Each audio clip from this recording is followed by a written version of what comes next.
A lot of people be asking me about FBG Duck, and that's why we're going to do this blog today on the real reason why FBG Duck was backdoored. A lot of this is really just my opinion.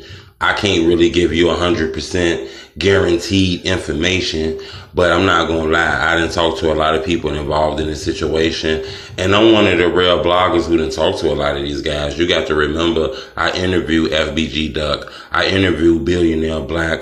I interviewed FBG Cash Out. I interviewed TB from Taekwondo World. I had a lot of conversations with these guys. I actually interviewed FBG Butter Mother too, so I feel like my opinion has a lot of credibility to it. A lot of people talking about the back door and shit like that. How maybe Jaro City or Taekwondo World or maybe some of his homies in FBG probably set him up. And I want to be one of the first ones to tell you I haven't been getting that kind of information or getting that energy that those the guys that was involved in that. I've been getting a lot of the same shit you guys been getting on the internet about O Block and shit like that. I don't want to pinpoint nobody. This ain't no police shit. I want you to understand these are rumors, and I wouldn't care what you thought anyway. My name is Truth Teller. I'm looking for the truth and not friends anyway. But like I was saying, I just think Duck was getting too big. I'm not sure if he realized that. Then I think he was getting comfortable too because he was still in Chicago. You got to understand, this guy was living like a king.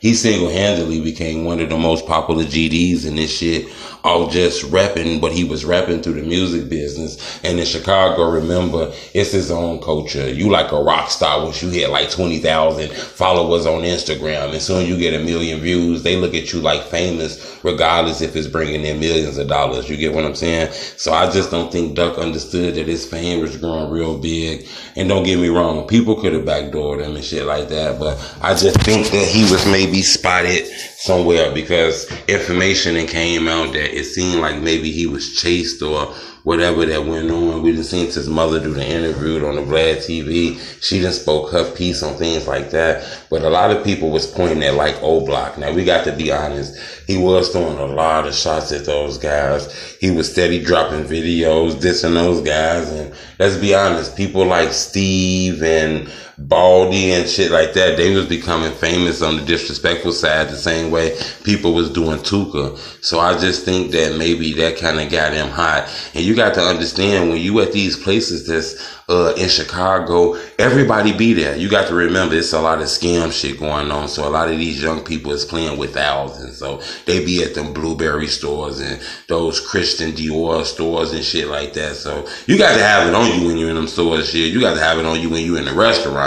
You a nigga like No Limit wet him up. He was accused of some shit that went on in Nadia's Fish. So you got to have it on you. And I don't think Duck realized that when he was downtown. And I think one of the ops spotted him and got on his ass instantly because it had to be people who really wanted him. The man was killed downtown in broad daylight. Ain't nobody really taking a penitentiary chance unless it's money on your head or you trying to impress somebody. So I'm not trying to say that's where Dirt come in at, because don't get me wrong, a lot of people is out here doing crazy shit trying to impress Dirk and Chief Keef, you know. We in Chicago, where back in the day, a lot of these young people wanted to be gang leaders and shit. Like a lot of the young people wanted to be Larry Hoover and David Barksdale. Now it's a lot of 40-year-old men that want to be Chief Keef, and the shit sad as hell. And I just got to be honest with you. So a lot of the fingers is pointing towards like the BDs and shit like that. Maybe the 600s, maybe the O Blocks, the Front Streets and shit like that. I'm not saying that's who did it, but that's what a lot of the speculation coming at, especially on guys like King Von, because he was throwing Duck name in songs and shit like that. That's what kind of made it weird. And they started a whole Not From 63rd campaign. So it could be a weird fan out here trying to gain some points from OTF too. Who knows who this shit can be. But I'm not going to lie, the issue that was going on with Lil Durk kind of was brought to the forefront because Durk kind of got famous. He big doing songs for Future and all kind of shit like that. Then he dropping down doing songs saying he not from 63rd, and homie end up dying. It's a sad situation. I'm not gonna lie, FBG done took a lot of losses, but in my opinion, the real reason why Duck ended up getting killed is because of the gang violence and the gang war that's going on in Chicago. Now, regardless if that's O Block or whoever it is, the gang war is really going on. I don't know what points this guy was proven. He had no business to be in those communities at the level where he was at. You get what I'm saying? And I find that very strange because people know people everywhere. You guys wouldn't believe I done ran into 600 Breezy family members out here.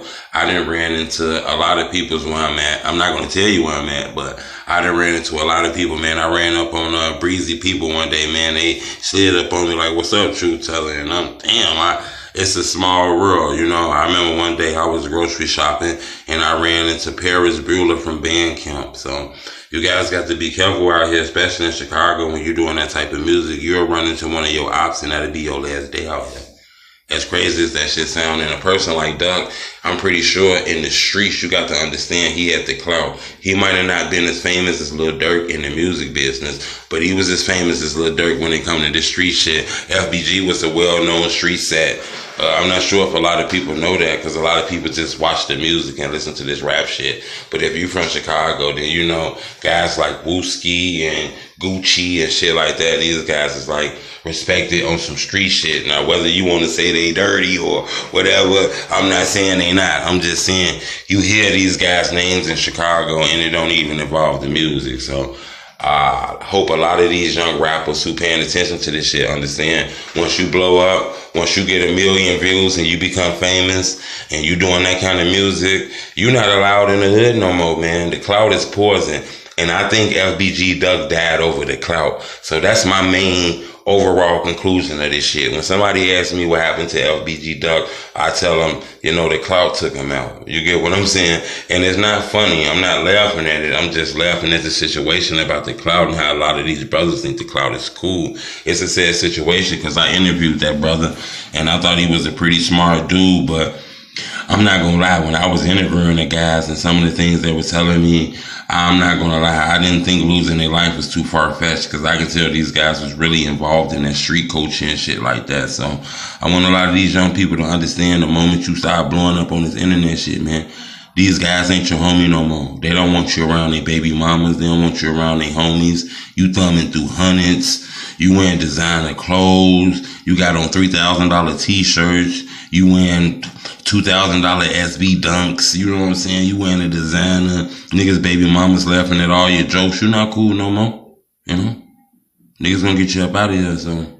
And you gotta watch your enemies too, man, because your enemies will be on your heart, especially when you're stunning on them, you know. Your ops out here buying clothes and shoes and shit trying to stun on niggas. It changed when the ops start buying Benzes and mansions, you know, the hatred get even bigger, so. I want a lot of these young cats to understand this, man. I want you to subscribe to my YouTube channel too, because my next vlog, I want to talk about OTF Nunu. A lot of people really don't know. I had a conversation with Mubu Crump. He actually called me on the phone and we had a conversation, and I want to tell you guys some of the shit we had in that conversation. He actually said I can tell people, but I never told people at that time, and I think this is a good time to let people know what he was saying because a lot of shit came true. So I want y'all to subscribe to my YouTube channel. Follow me on Instagram at We Are The Truth Tellers. It's your homie Truth. Blah.